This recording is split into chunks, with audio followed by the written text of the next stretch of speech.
I want to introduce you to a country called Uganda. It's a beautiful nation in Eastern Africa. In fact, it was actually known as the Pearl of Africa for its beauty. It has rolling hills and mountains. It's actually the source of the Nile River, and Lake Victoria, the second largest freshwater lake. It's known for its Nile hippos and, of course, the Ugandan gorillas. It is a beautiful nation, but actually it's been devastated. Throughout the 1970s, you heard of Idi Amin and his war of terror. Throughout the 80s and the 90s, AIDS ravaged this country.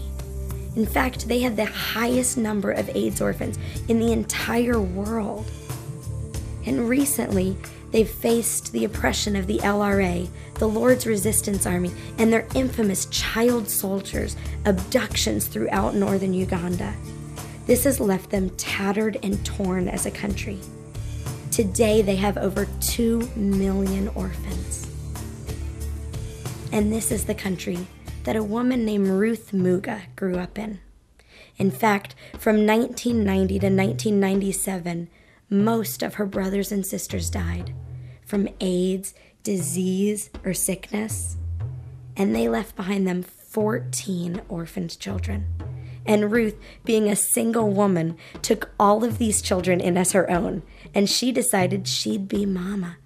She took it on as a God-given task. In fact, a year later, she actually invited 2 more orphaned children that she came across to come in and live with her. And pretty soon, a ministry's been born. 12 years later, they have served hundreds of children through school fees, through starting the first foster care system in Uganda, and placing these orphan children with real families.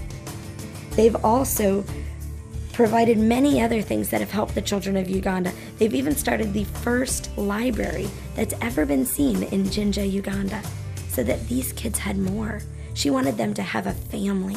She wanted them to know Jesus as their Lord and Savior. She wanted them to have an education so that they could be the future of Uganda.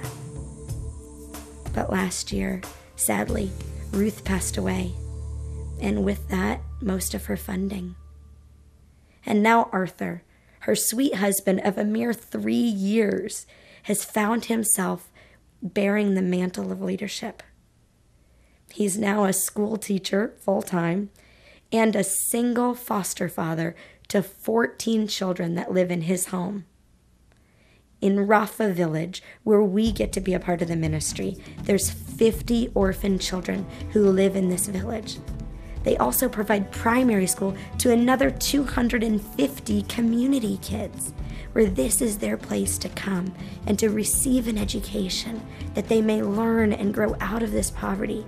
This is also their place where they get their one meal of the day. This is a community that up until a month ago had no clean water. They were walking 4 miles to their nearest water source, and that alone was dirty water. They had 6-year-olds last year who died walking for water until you guys got involved. Last year, Westwood people gathered together and raised money to give them fresh water. And in Africa, water is life. Now, you have the opportunity to do even more.